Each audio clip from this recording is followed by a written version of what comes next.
Hey guys, Tony here. Back to do a a contest, I should say, to David McSoapy. 1 year anniversary. Congratulations, man. It's good to see you still here, still making videos, picking up some awesome stuff. It's good to have you with us. So yeah, the idea is here to recommend a record to him. And recommending a record is always difficult. So what I'm going to do here, rather than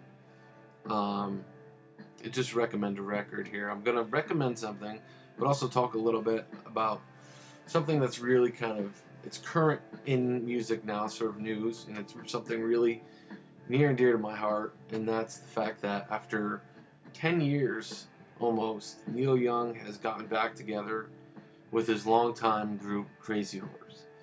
And I couldn't be happier about it. I'm just ecstatic, really. Like, the fact that he's cut a record. The news is that he's gotten back together with them.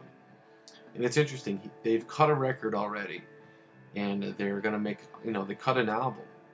And they're going back into the studio and they're going to record another album. So one whole album is already in the bucket. They're going to have another one. And that's just amazing.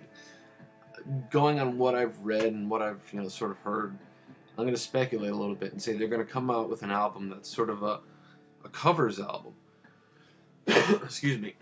Sort of a reworking, sort of of folk songs, really, like a real sort of Americana album.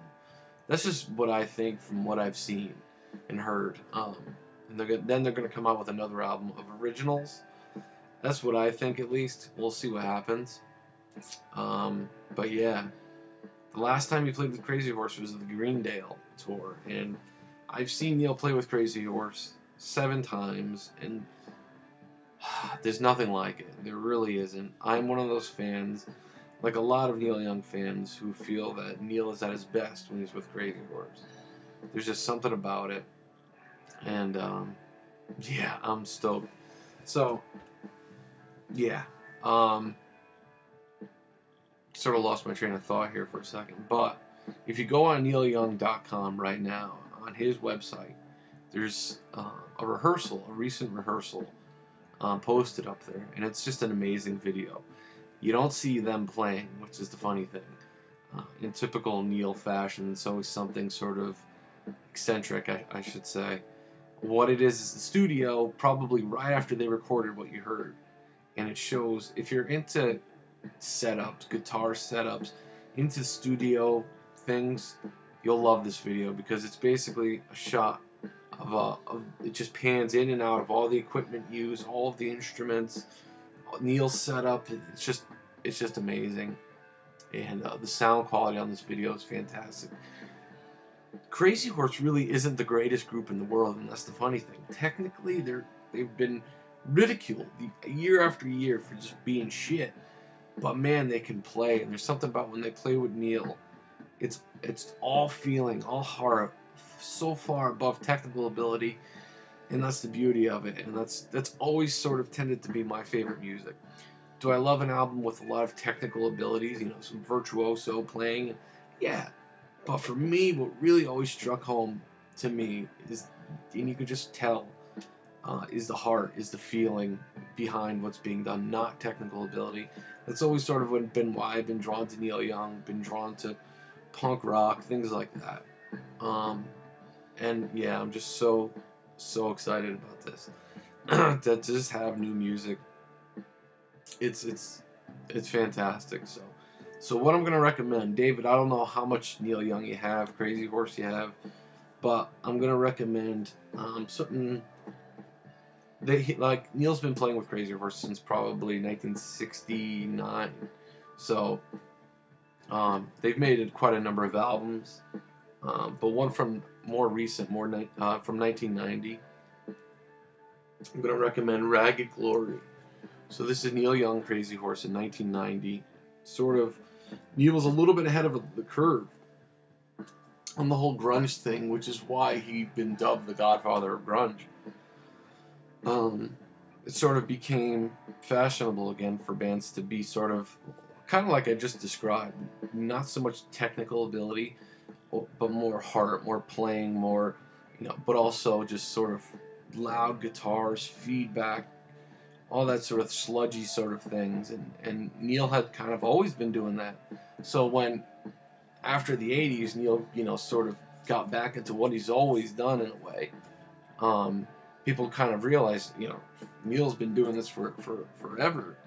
And that's sort of where that comes from. Do I think Godfather grunge is the greatest thing to describe Neil? Not at all, because it's only sort of one aspect of what he does. But still, can't necessarily argue with it either. Feedback, loud guitars, a guitar album right here. A lot of passion, great playing, love it. There's something I want to say too, and maybe some of you might agree who know Crazy Horse, but there's something almost jazzy in what they do. I've always thought that. Maybe it's just the fact that they do a lot of improvising, but I don't know. There's something funky and jazzy about what they are. But yeah, highly recommend Ragged Glory. Just about every song on here is a winner. It's also one of those albums too. At first listen, there are parts of it that might seem kind of hokey. I don't know. You may feel that way, but once you know it and get used to it, and it's just a fantastic record. So, 1990 Ragged Glory, along with the live album, that's a tour that they did after this. They toured with Sonic Youth, which just goes to show that what they were doing. Neil Young, Crazy Horse, well, 2 record set. If you can find either one of these records, get them. If not, download them, buy the CDs. They're fantastic. And a great example of Crazy Horse, what they do. Like I said, I've seen them 7 times. And every time was special. Every time was different. I gotta say the highlight was like 1996. The second time I saw them was just amazing.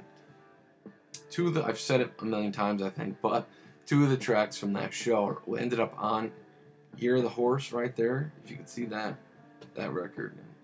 It's just like, it's so cool. But yeah, very, very, I'm so stoked about this. So, McSoapy. Again, I don't know how big into Neil you are, what you have, but this is definitely, along with this actually, there's a companion piece only released on CD called Arc. And that's basically Neil, probably I can imagine just in the midst of just crazy feedback right there. He damaged his hearing on this tour. That's how loud they played. Sonic Youth opened. I think people sued Neil because they played so loud. But yeah, Crazy Horse is just fantastic. So that's my recommendation. Again, go to neilyoung.com if you're interested. It's a half-hour long video, and I'll turn it up here for a second. It's just so good. I'm so glad they're back and making this music today.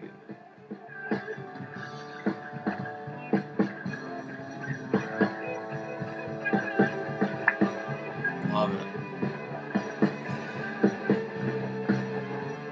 When Crazy Horse gets into a groove, nothing beats it.